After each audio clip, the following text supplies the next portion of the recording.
श्री शिवाय नमस्तुभ्यम। जय भोलेनाथ, हर हर महादेव। आप सभी को सावन मास के सोमवार व्रत की हार्दिक शुभकामनाएं। आज सुनिए सोमवार व्रत की पौराणिक कथा। बहुत समय पहले वास्कल नामक गांव में बिंदु नाम का एक ब्राह्मण रहता था। वह अधर्मी, दुरात्मा और महापापी था। उसकी स्त्री बहुत सुंदर थी। उसका नाम चंचुला था। वह सदा उत्तम धर्म का पालन करती थी, परंतु बिंदु वैश्यागामी था। इस तरह कुकर्म करते हुए बहुत समय हो गया।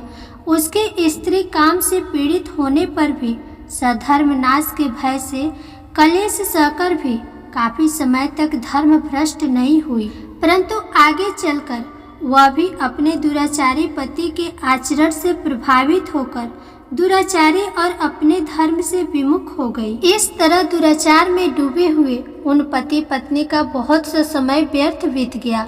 वैश्यागामी, दूषित बुद्धि वाला वह दुष्ट ब्राह्मण बिंदु मृत्यु को प्राप्त होकर नरक में चला गया। बहुत समय तक नरक की दुखों को भोग कर वह मूढ़ बुद्धि पापी विंध्य पर्वत पर भयंकर पिशाच हुआ। इधर उस दुराचारी बिंदु के मर जाने पर वह चंचुला नामक स्त्री बहुत समय तक पुत्रों के साथ अपने घर में रहती रही। पति के मृत्यु के बाद वह भी अपने धर्म से गिरकर पर पुरुषों का संग करने लगी थी। सती विपत्ति में भी अपने धर्म का पालन करना नहीं छोड़ती। यही तो तप है। कठिन तो होता है, लेकिन इसका फल मीठा होता है। एक दिन देवयोग से किसी पुण्य पर्व के आने पर वह अपने भाई बंधुओं के साथ गोकर्ण क्षेत्र में गई। उसने तीर्थ के जल में स्नान किया और बंदी जनों के साथ यहाँ वहाँ घूमने लगी।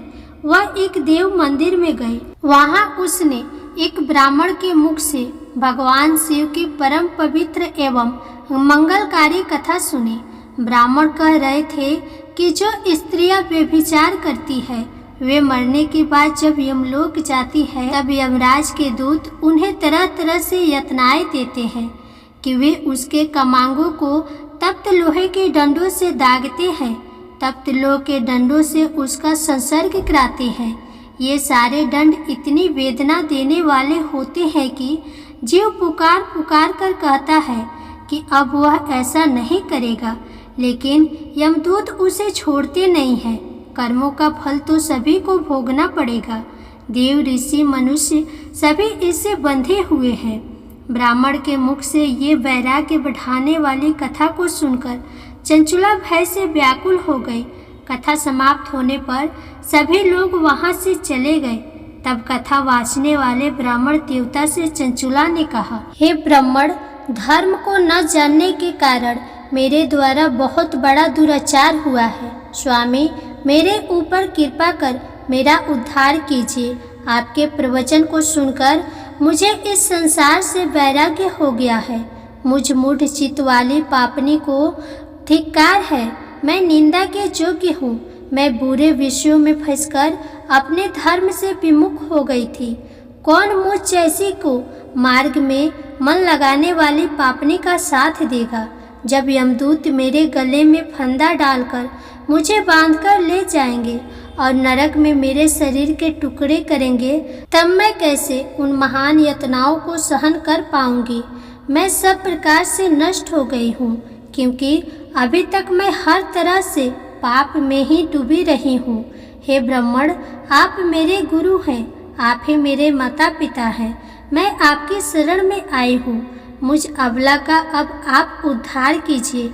इस प्रकार विलाप करती हुई चंचुला ब्राह्मण देवता के चरणों में गिर पड़ी।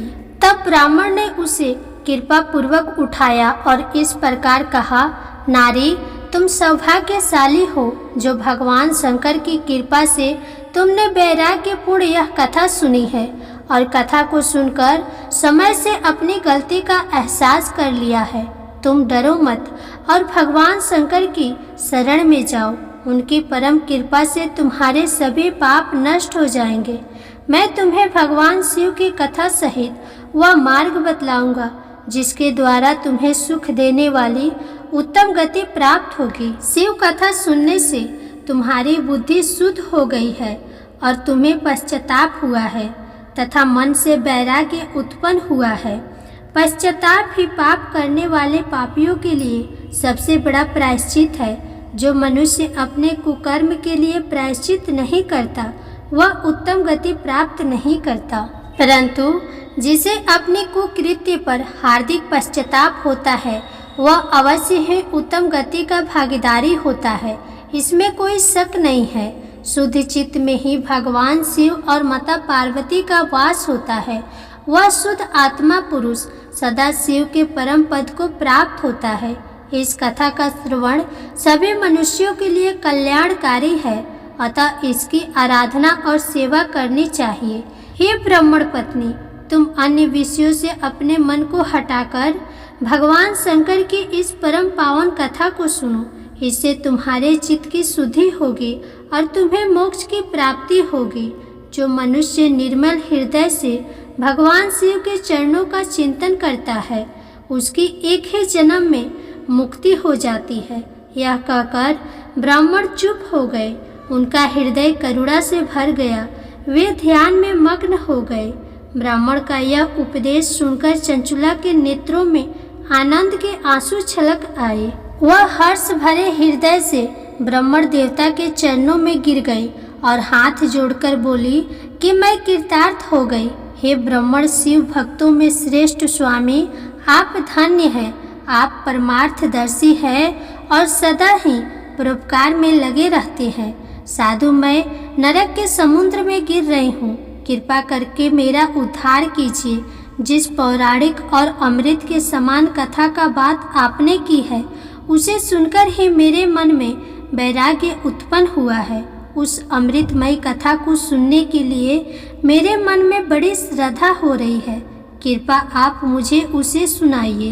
कथा सुनने की इच्छा मन में लिए हुए चंचुला उन ब्राह्मण देवता की सेवा में वहीं रहने लगी। उस गोकर्ण नामक महाक्षेत्र में ब्राह्मण देवता के मुख से चंचुला भगवान शिव की भक्ति, ज्ञान और वैराग्य बढ़ाने वाली और मुक्ति देने वाली परम उत्तम कथा सुनकर कृतार्थ हुई। उसका चित्त शुद्ध हो गया। वह अपने हृदय में शिव के गुण रूप का चिंतन करने लगी। वह सदैव शिव सच्चिदानंदमय स्वरूप का स्मरण करती थी। इसके बाद अपना समय पूर्ण होने पर चंचुला ने बिना किसी कष्ट के अपना शरीर त्याग दिया। उसे लेने के लिए एक दिव्य विमान वहां पहुंचा। ये विमान शोभा साधनों से सजा था और शिव गणों से सुशोभित था। चंचुला विमान से शिवपुरी पहुंची। उसके सारे पाप धुल गए। वह दिव्य रूप धारिणी दिव्यांगना हो गई थी। वह गौरांगणी देवी मस्तक पर अर्धचंद्र का मुकुट और अन्य दिव्य आभूषण पहने शिवपुरी में पहुंची। वहां उसने सनातन देवता त्रिनेत्रधारी महादेव शिव को देखा। सभी देवता उनकी भक्ति भाव में उपस्थित थे। उनकी अंग कांति करोड़ों सूर्यों के समान प्रकाशित हो रही थी। 5 मुख और हर मुख में 3-3 नेत्र थे। मस्तक पर अर्धचंद्र आकार मुकुट शोभायमान हो रहा था। कंठ में नील चिन्ह। उनके साथ में देवी गौरी विराजमान थी जो विद्युत पुंज के समान प्रकाशित हो रही थी। महादेव जी की कांति कपूर के समान गौर थी। उनके शरीर पर श्वेत वस्त्र थे तथा शरीर श्वेत भस्म से युक्त था। इस प्रकार भगवान शिव के परम उज्जवल रूप के दर्शन कर चंचुला बहुत प्रसन्न हुई। उसने भगवान को बारंबार प्रणाम किया और हाथ जोड़कर प्रेम, आनंद और संतोष से युक्त होकर विनीत भाव से खड़ी हो गई। उसके नेत्रों से आनंद के आंसुओं की धारा बहने लगी। भगवान शंकर और भगवती गौरी उमा ने करुणा के साथ सौम्य दृष्टि से देखकर चंचुला को अपने पास बुलाया और गौरी उमा ने उसे प्रेम पूर्वक अपने सखी बना लिया। चंचुला सुखपूर्वक भगवान शिव के धाम में उमा देवी की सखी के रूप में निवास करने लगी। एक दिन चंचुला आनंद में मग्न उमा देवी के पास गई और दोनों हाथ जोड़कर उनकी इस स्तुति को करने लगी। हे गिरिराज नंदिनी स्कंद माता उमा, आप सभी मनुष्यों एवं देवताओं द्वारा पूजित तथा समस्त सुखों को देने वाली है। आप शंभु प्रिया हैं। आप ही सरगुण और निर्गुणा हैं। हे सच्चिदानंद स्वरूपा, आप ही प्रकृति की पोषक है। हे माता, आप ही संसार की सृष्टि, पालन और संहार करने वाली हैं। इस प्रकार सद्गति प्राप्त चंचुला देवी की स्तुति कर शांत हो गई। उसकी आंखों में प्रेम के आंसू उमड़ आए। तब शंकर प्रिया भक्त वत्सल उमा देवी ने बड़े प्रेम से चंचुला को चुप कराते हुए कहा कि हे सखी चंचुला, मैं तुम्हारी इस स्तुति से प्रसन्न हूँ। बोलो, क्या वर मांगती हो? तब चंचुला बोली, हे गिरिराज कुमारी, मेरे पति बिंदु इस समय कहाँ हैं? उनकी स्थिति कैसी है, मुझे बताइए और कुछ उपाय कीजिए ताकि हम फिर से मिल सके। हे महादेवी, मेरे पति एक शूद्र जाति वैश्या के प्रति आसक्त थे और पाप में ही डूबे रहते थे। गिरिराज बोली, बेटी, तुम्हारा पति पापी था, उसका अंत बड़ा ही भयानक हुआ। वैश्या का उपभोग करने के कारण वह मूर्ख नरक में अनेक वर्षों तक अनेक प्रकार के दुख भोगकर अब शेष पाप को भोगने के लिए विंध्य पर्वत पर पिशाच की योनि में रह रहा है और वह दुष्ट वही वायु पीकर रहता है और सब प्रकार के कष्ट सहता है। गौरी देवी की ये बात सुनकर चंचुला अत्यंत दुखी हो गई। फिर मन को किसी तरह स्थिर करती हुई दुखी हृदय से माँ गौरी से उसने एक बार फिर पूछा, हे महादेवी, मुझ पर कृपा कीजिए और मेरे पापी पति का अब उद्धार कीजिए।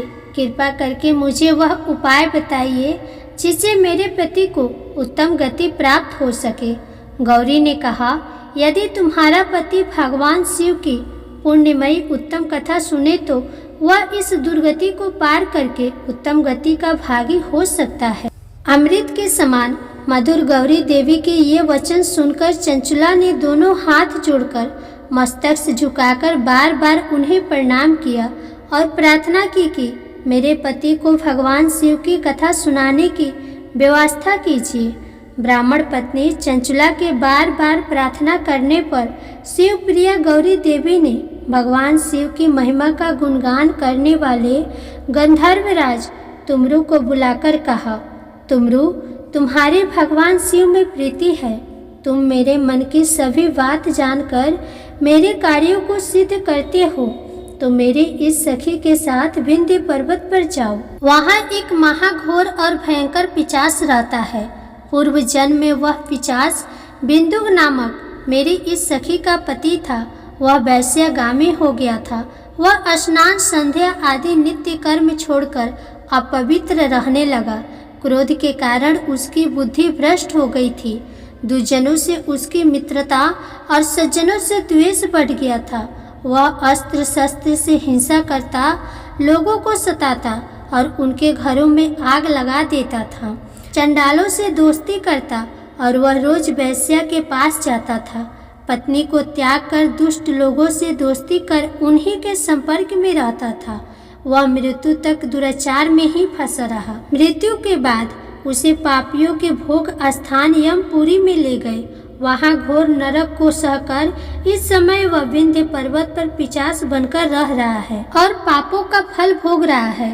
तुम उसके सामने परम पुण्यमयी, पापों का नाश करने वाली भगवान शिव की दिव्य कथा का प्रवचन करो। इस कथा को सुनने से उसका हृदय सभी पापों से मुक्त होकर शुद्ध हो जाएगा और वह प्रेत योनि से मुक्त हो जाएगा।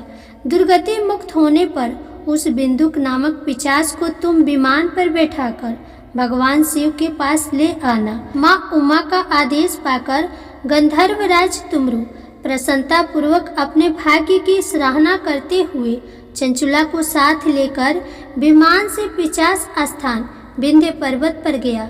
वहां पहुंचकर उसने विशाल आकृति वाले पिशाच को देखा। उसका शरीर विशाल था, उसकी ठोड़ी बड़ी थी। वह कभी हंसता, कभी रोता, कभी उछलता था। महाबली तुमरु ने बिंदुक नामक पिशाच को पासों से बांध लिया। उसके पश्चात तुमरु ने कथा वाचने के लिए स्थान तलाश कर मंडप की रचना की। शीघ्र ही इस बात का पता लोगों को चल गया कि एक पिशाच के उद्धार हेतु देवी पार्वती की आज्ञा से तुमरु भगवान शिव की कथा सुनाने विंध्य पर्वत पर आया है। उस कथा को सुनने के लोभ से बहुत से देवर्षि वहां पहुंच गए। सभी को आदर पूर्वक स्थान दिया गया। पिशाच बिंदु को पासों में बांधकर आसन पर बैठाया गया और तब तुमरू ने परम उत्तम भगवान शिव की अमृत कथा का गान शुरू किया, जिसे सुनकर सभी श्रोता कृतार्थ हो गए। परम पुण्यमयी कथा को सुनकर पिशाच सभी पापों से मुक्त हो गया और उसने पिशाच शरीर का त्याग कर दिया। शीघ्र ही उसका रूप दिव्य हो गया। उसका शरीर गौर वर्ण का हो गया। शरीर पर श्वेत वस्त्र एवं पुरुषों के आभूषण आ गए। इस प्रकार दिव्य देहधारी होकर बिंदु अपनी पत्नी चंचुला के साथ स्वयं भी भगवान शिव का गुणगान करने लगा। उसे दिव्य रूप में देखकर सभी को बहुत आश्चर्य हुआ। उसका मन परम आनंद से परिपूर्ण हो गया।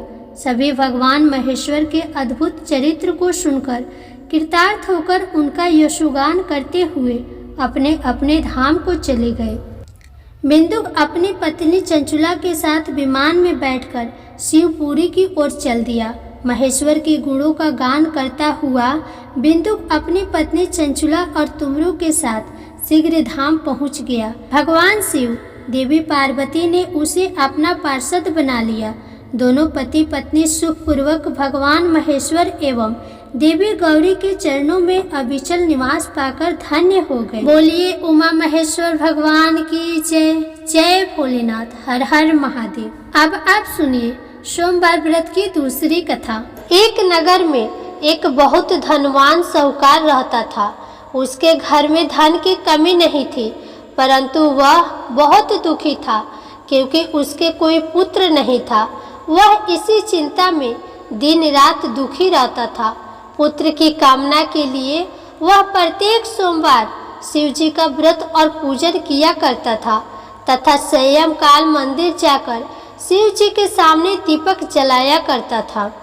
उसके इस भक्ति भाव को देखकर एक समय माता पार्वती ने शिव जी महाराज से कहा, महाराज, यह साहूकार आपका अनन्य भक्त है, सदैव आपका व्रत और पूजन बड़ी श्रद्धा से करता है। आपको इसकी मनोकामना पूर्ण करनी चाहिए। शिव जी ने कहा, हे पार्वती, यह संसार कर्म क्षेत्र है। किसान खेत में जैसा बीज बोता है वैसा ही फसल काटता है। उसी तरह मनुष्य इस संसार में जैसा कर्म करते हैं वैसा ही फल भोगते हैं। माता पार्वती ने अत्यंत आग्रह से कहा, महाराज, जब यह आपका अनन्य भक्त है और अगर इसको किसी प्रकार का कोई दुख है तो उसे आपको अवश्य दूर करना चाहिए। आप तो सदैव अपने भक्तों पर दयालु होते हैं और उनके दुखों को दूर करते हैं। यदि आप ऐसा नहीं करेंगे तो मनुष्य आपका पूजन तथा व्रत क्यों करेंगे। माता पार्वती का ऐसा आग्रह देख शिवजी कहने लगे, हे पार्वती, इसके कोई पुत्र नहीं है, इसी चिंता में यह अति दुखी रहता है। इसके भाग्य में पुत्र न होने पर भी मैं इसको पुत्र की प्राप्ति का वर देता हूँ, परंतु वह पुत्र केवल 12 वर्ष तक जीवित रहेगा। इसके पश्चात वह मृत्यु को प्राप्त हो जाएगा। इससे अधिक मैं इसके लिए नहीं कर सकता। माता पार्वती और भगवान शिव का यह वार्तालाप साहूकार सुन रहा था। इससे उसको न कुछ प्रसन्नता हुई और न ही कुछ दुख हुआ। वह पूर्व की तरह शिव जी का व्रत और पूजन करता रहा। कुछ समय बाद साहूकार की स्त्री गर्भवती हुई और 10वें महीने उसके गर्भ से अति सुंदर पुत्र उत्पन्न हुआ। साहूकार के घर में बहुत खुशी मनाई गई, परंतु साहूकार तो यह जानता था कि उसकी केवल 12 वर्ष की आयु है, इसलिए उसने अधिक प्रसन्नता प्रकट नहीं की और न ही किसी को यह भेद बतलाया। जब वह बालक 11 वर्ष का हो गया तो बालक की माता ने उसके पिता से उसका विवाह करने के लिए कहा। साहूकार ने कहा, अभी मैं इसका विवाह नहीं करूँगा, मैं अपने पुत्र को काशी पढ़ने के लिए भेजूंगा। साहूकार ने बालक के मामा को बुलाकर उसको बहुत सा धन देकर कहा, तुम इस बालक को काशी पढ़ने के लिए ले जाओ और रास्ते में जिस स्थान पर भी जाओ यज्ञ तथा ब्राह्मणों को भोजन कराते तथा दक्षिणा देते हुए जा। दोनों मामा भांजे यज्ञ करते और ब्राह्मणों को भोजन कराते तथा दक्षिणा देते काशी की ओर चल पड़े। रास्ते में उनको एक शहर पड़ा। उस शहर के राजा की कन्या का विवाह था, परंतु जो राजकुमार विवाह कराने के लिए आया था वह एक आंख से काना था। उसके पिता राजा को इस बात की बड़ी चिंता थी कि कहीं राजकुमार को देख राजकुमारी तथा उसके माता पिता विवाह में किसी प्रकार की अड़चन पैदा न कर दे। जब उसने अति सुंदर सेठ के लड़के को देखा तो मन में विचार किया कि क्यों न द्वाराचार्य के समय इस लड़के से वर का काम चलाया जाए। ऐसा मन में विचार कर राजकुमार के पिता ने उस लड़के और उसके मामा से बात की। वे राजी हो गए। फिर उस साहूकार के लड़के को वर के कपड़े पहनाकर तथा घोड़ी पर बैठाकर कन्या के द्वार पर ले गए। सभी कार्य प्रसन्नता से पूर्ण हो गया। राजकुमार के पिता ने सोचा कि यदि विवाह कार्य भी इसी लड़के से करा लिया जाए तो क्या बुराई है। ऐसा विचार कर लड़के और उसके मामा से कहा, यदि आप फेरों और कन्यादान के काम को भी करा दे तो आपकी बड़ी कृपा होगी। मैं इसके बदले आपको बहुत सारा धन दूंगा। दोनों ने इसे सहर्ष स्वीकार कर लिया और विवाह कार्य भी बहुत अच्छी तरह से संपन्न हो गया। सेठ का पुत्र जिस समय जाने लगा तो उसने राजकुमारी की चुनरी के पल्ले पर लिख दिया, तेरा विवाह मेरे साथ हुआ है, परंतु जिस राजकुमार के साथ तुमको भेजेंगे वह एक आंख से काना है। मैं काशी जी पढ़ने जा रहा हूँ। सेठ के लड़के के जाने के पश्चात राजकुमारी ने जब अपनी चुनरी पर ऐसा लिखा हुआ पाया तो उसने काने राजकुमार के साथ जाने से मना कर दिया। उसने अपने माता पिता को सारी बात बता दी और कहा कि यह मेरा पति नहीं है, मेरा विवाह इसके साथ नहीं हुआ है। जिसके साथ मेरा विवाह हुआ है वह तो काशी जी पढ़ने गया है। राजकुमारी के माता पिता ने अपनी कन्या को विदा नहीं किया और बारात वापस चली गई। उधर सेठ का लड़का और उसका मामा काशी जी पहुंच गए। वहां जाकर उन्होंने यज्ञ करना और लड़के ने पढ़ना शुरू कर दिया। जिस दिन लड़के की आयु 12 साल की हुई उस दिन उन्होंने यज्ञ रचा रखा था। लड़के ने अपने मामा से कहा, मामा जी आज मेरी तबीयत कुछ ठीक नहीं है। मामा ने कहा, अंदर जाकर सो जाओ। लड़का अंदर जाकर सो गया और थोड़ी देर में उसके प्राण निकल गए। जब उसके मामा ने आकर देखा कि उसका भांजा मृत पड़ा है तो उसको बड़ा दुख हुआ। उसने सोचा कि अगर मैं अभी रोना पीटना मचा दूंगा तो यज्ञ का कार्य अधूरा रह जाएगा। अतः उसने जल्दी से यज्ञ का कार्य समाप्त कर ब्राह्मणों के जाने के बाद रोना पीटना शुरू कर दिया। संयोगवश उसी समय शिव पार्वती उधर से जा रहे थे। जब उन्होंने जोर जोर से रोने की आवाज सुनी तो पार्वती जी कहने लगी, महाराज कोई दुखिया रो रहा है, इसके कष्ट को दूर कीजिए। जब शिव पार्वती वहां पहुंचे तो उन्होंने पाया कि वहां एक लड़का मृत पड़ा था। माता पार्वती कहने लगी, महाराज यह तो उसी सेठ का लड़का है जो आपके वरदान से उत्पन्न हुआ था। शिवजी ने कहा, हे पार्वती इसकी आयु इतनी ही थी, वह यह भोग चुका है। तब पार्वती जी ने कहा, हे महाराज इस बालक को और आयु दो, नहीं तो इसके माता पिता तड़प तड़प कर मर जाएंगे। माता पार्वती के बार बार आग्रह करने पर शिवजी ने उसको जीवन का वरदान दिया। शिवजी की कृपा से वह लड़का जीवित हो गया। शिवजी और पार्वती कैलाश पर्वत पर चले गए। शिक्षा पूर्ण होने पर वह लड़का और उसका मामा उसी प्रकार यज्ञ करते, ब्राह्मणों को भोजन कराते तथा दक्षिणा देते अपने घर की ओर चल पड़े। रास्ते में उसी शहर में आए जहां उस लड़के का वहां की राजकुमारी से विवाह हुआ था। वहां आकर उन्होंने यज्ञ आरंभ कर दिया। उस लड़के के ससुर वहां के राजा ने उनको पहचान लिया और महल में ले जाकर उसकी बहुत आवभगत की। बहुत से दास दासियों सहित आदर पूर्वक अपनी राजकुमारी और जमाई को विदा किया। जब वे अपने शहर के निकट आए तो मामा ने कहा कि मैं पहले तुम्हारे घर जाकर तुम्हारे माता पिता को खबर कर आता हूँ। जब उस लड़के का मामा घर पहुँचा तो लड़के के माता पिता घर की छत पर बैठे थे। उन्होंने यह प्रण कर रखा था कि यदि हमारा पुत्र सकुशल लौट आया तो हम राजी खुशी नीचे आ जाएंगे, नहीं तो छत से गिरकर अपने प्राण दे देंगे।